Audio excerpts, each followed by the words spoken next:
I was recently given the opportunity to write for the Acorns blog, Grow, on how I was able to build a 7-figure investment portfolio in 10 years. In this video, I'm going to give you my top tips and strategies that I used, and you can use them too. I'm here to tell you that financial situations are like fingerprints. They're different for everybody. Even though I have achieved a certain goal, ignore the number that I have achieved. One person may be able to meet their financial goals by building a $100,000 portfolio. Another may only need $500,000. It totally depends on things like your housing situation, any pensions available to you, the area of the world that you live in, and more. So don't feel like 7 figures is necessary to have financial independence, because it's not. With that said, my goal is to walk you through what I did and how you can tailor these tips to help you reach your own unique amount of wealth. The first thing that I did was I switched my strategy from being a day trader to an investor. I actually started, like many people, wanting to make quick profits in the stock market. While this is fine to do if you have the time to commit to it, the fact of the matter is most traders actually lose money. I break it down in this video here. Now, I'll be the first to admit, trading is fun, and I haven't completely nixed it out of my life, but I do it only occasionally on really high probability setups that I find, and I have longer hold times on my trades now. I also use a smaller amount of money to do this. The majority of my wealth goes to longer term investments. I think that the first priority should be to focus on getting invested for the long run. You want your long-term positions to get invested as soon as possible so that they have more time to compound over time. In turn, you will learn how the market moves and works, and then if you want to take some money to explore trading, you can try it, but only with an amount of money that you're okay with losing, because remember, most traders lose money, especially in the beginning before they refine their skill set. Yes, trading is a skill. Just check this out. A study of Robinhood traders concluded that stocks bought by Robinhood each day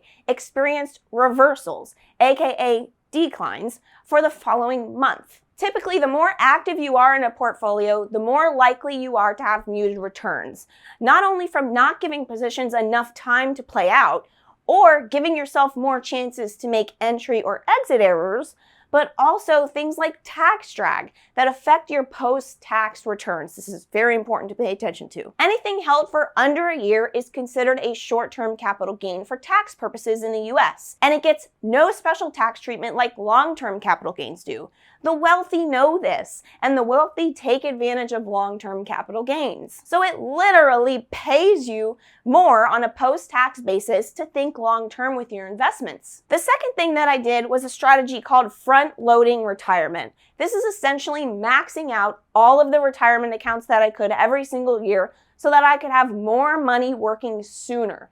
This strategy for me wasn't about retiring early, it was about getting as much money working as soon as possible. I'm young, I have a lot of time ahead of me, so this was really key in my strategy. And this has been a huge contributor to my wealth. The earlier that you invest, the less money that you actually have to put out over time, because money has way more time to work in the markets. And compound. Your account essentially feeds off of the returns that it's generating every single year for potentially decades on end. Someone starting to invest their capital later in life will have a difficult time catching up to somebody that started sooner. And you can see how that's actually demonstrated here. Someone starting at 25 has to put in a lot less money than someone who is 40 to end up with $1 million.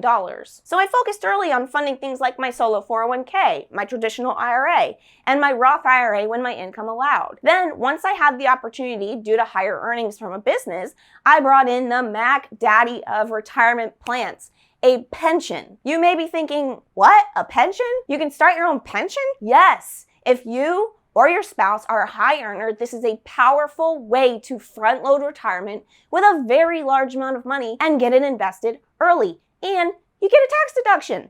The maximum annual contribution can be up to $230,000 for 2021. Yes, you heard that right, up to $230,000. Talk about front loading. Now, this is an advanced strategy that doesn't come without costs. So be sure to work with a finance professional who's familiar with the different types of pension plans available to business owners, and make sure that they know how to calculate if it's worth it for you to even do it. If you're not a high income earner or don't own a business, no worries. That's no reason for you to feel discouraged. This is just as important for you to focus on within the accounts that are available to you. You can still use a front-loading strategy with as much money as you're able to while still comfortably covering your living expenses. To put a fine point on front-loading retirement, the third thing that I did was strategizing tax savings and investing heavily in the right kind of accounts for my tax situation. Before I bore you here, you must know that if you're simply investing without considering what types of accounts to invest in for your tax situation, you're doing yourself a disservice. Or if you're just pummeling money into your 401k only, you might be ignoring better options for at least some of your cash. I just taught a tax class the other day, as a matter of fact, and one of the attendees realized that they were contributing money into their 401k past the amount to get a match from work, but she realized that she paid a lower tax rate, and putting some of that 401k money into a Roth could really benefit her over the long run, because Roths have all kinds of benefits in retirement and help you build massive wealth over time. Taxes directly affect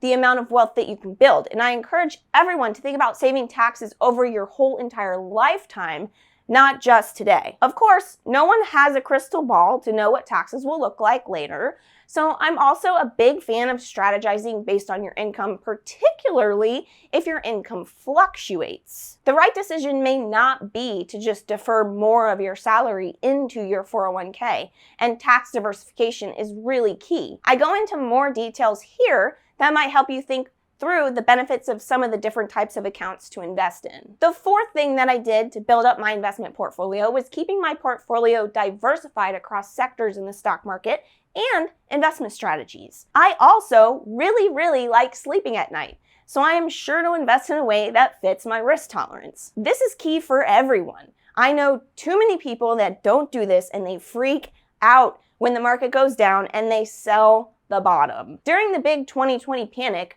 I heard from many people who were saying that they were afraid and they were going to sell all of their stocks, or they had a family member trying to convince them to completely get out of the market. I did the exact opposite when the panic came.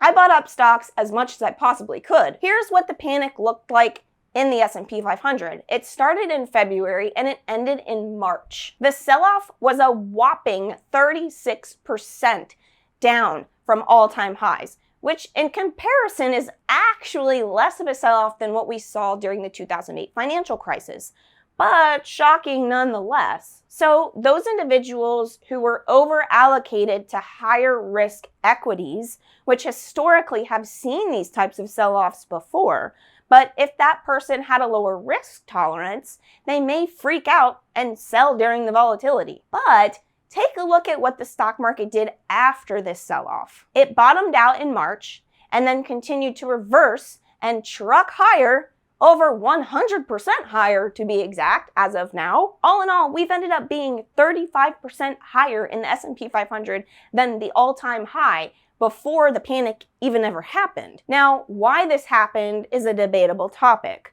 Loads of stimulus was sent out by the government, and the Federal Reserve reduced interest rates to basically zero. But nonetheless, people who sold during the panic might be looking back really kicking themselves and having major regrets. So the moral of the story here to building wealth is understanding first how the market ebbs and flows and why it has had panics in the past, and also follow up with how the market has recovered from those panics.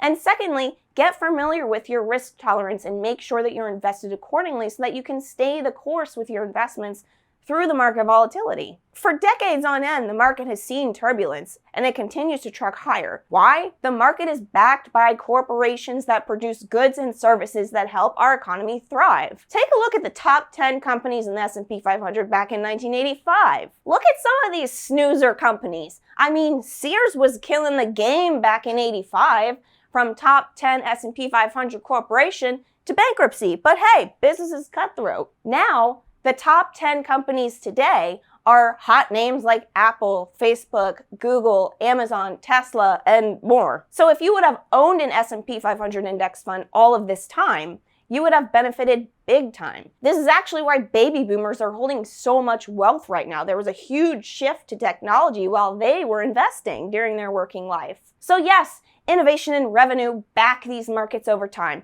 It also pays to be diversified because many types of companies have their times in the sun depending on factors like where the economy is, where interest rates are, and fiscal policies, to just name a few. So to cover some of the top things that I did to build up a 7-figure investment portfolio in 10 years. 1, I switched my focus from quick profits to being a long-term investor. 2, I front-loaded my retirement accounts every year to get more money invested as soon as possible.